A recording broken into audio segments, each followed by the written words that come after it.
Hello বন্ধুরা, আমি জোনাকি। Welcome back to my channel জোনাকি লাইফস্টাইল। আজ সকাল থেকে ভিডিওটা স্টার্ট করছি। তোমরা সবাই কেমন আছো? আশা করছি সকলেই ভালো আছো।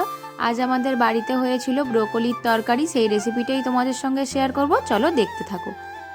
দেখো, এখানে কেটে নেওয়া হয়েছে ব্রোকলি এবং আলু কুচি কুচি করে, আর এদিকে পেঁয়াজ কুচি। প্রথমেই আমরা ব্রোকলিটাকে একটু সেদ্ধ করতে দিয়ে দেবো।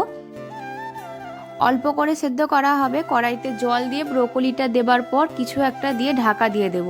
কিছুক্ষণ ফোটার পরেই দেখো তোমরা বুঝতে পারবে যে এটা একটু একটু সিদ্ধ হয়ে এসেছে।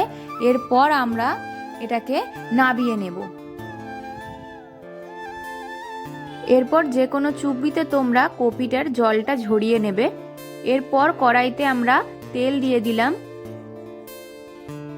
জল ঝরিয়ে রাখা কপিগুলো ভালো করে ভাজা হবে। এবার কপিগুলো কিন্তু ভালো করে তেল দিয়ে ভাজতে হবে। গ্যাসটা কিন্তু তখন লো ফ্লেমে করে রাখবে। কপিগুলো দেখো ভাজা হয়ে গেছে। এরপর আমরা কড়াইতে আবার তেল দিয়ে দেব। তেলটা একটু গরম হয়ে গেলেই এর মধ্যে আমরা কুচি করে রাখা পেঁয়াজটা এবং টমেটোটা দিয়ে দেব। পেঁয়াজ এবং টমেটোটা ভালো করে একটু লাল লাল মতো ভাজা হবে। ততক্ষণ আমরা কড়াইতে নাড়তে থাকব।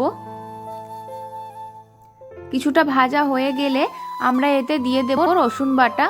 রসুন বাটা দিয়ে রসুনটাও ভালো করে ভেজে নিতে হবে। রসুনটাও হালকা ভাজা হয়ে গেলে এর মধ্যে আমরা কেটে রাখা আলুগুলো দিয়ে দেব। এবার সমস্তটা ভালো করে ভেজে নিতে হবে। কিছুক্ষণ ভাজার পরে এতে আমরা দিয়ে দেব লঙ্কা গুঁড়ো, হলুদ গুঁড়ো এবং আদা বাটা।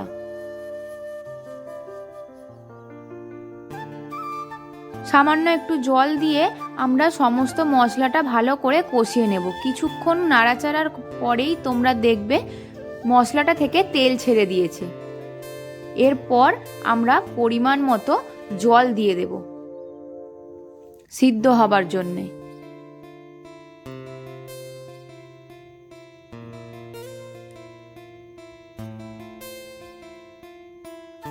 কড়াইয়ের গায়েতে লেগে থাকা যাবতীয় মশলাটা আমরা জলের মধ্যে নাবিয়ে দেব খুন্তি করে।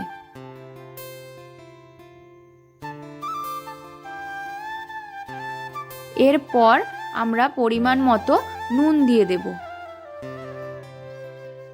তোমরা যে যার স্বাদ মতো নুন দিও। নুন দেবার পর ভেজে রাখা কপিগুলো এতে অ্যাড করে দেওয়া হলো।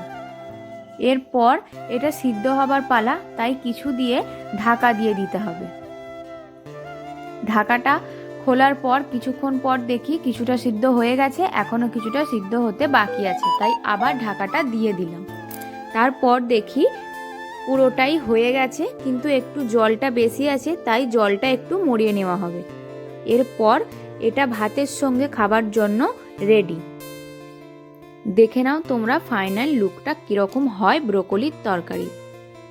এই দেখো, তোমাদের বাড়িতে যদি ব্রোকলি থাকে তাহলে তোমরা একবার এই রেসিপিটা ট্রাই করে দেখতে পারো। খুবই সুস্বাদু, ভাত রুটি সমস্ত কিছুর সঙ্গেই খাওয়া যায়।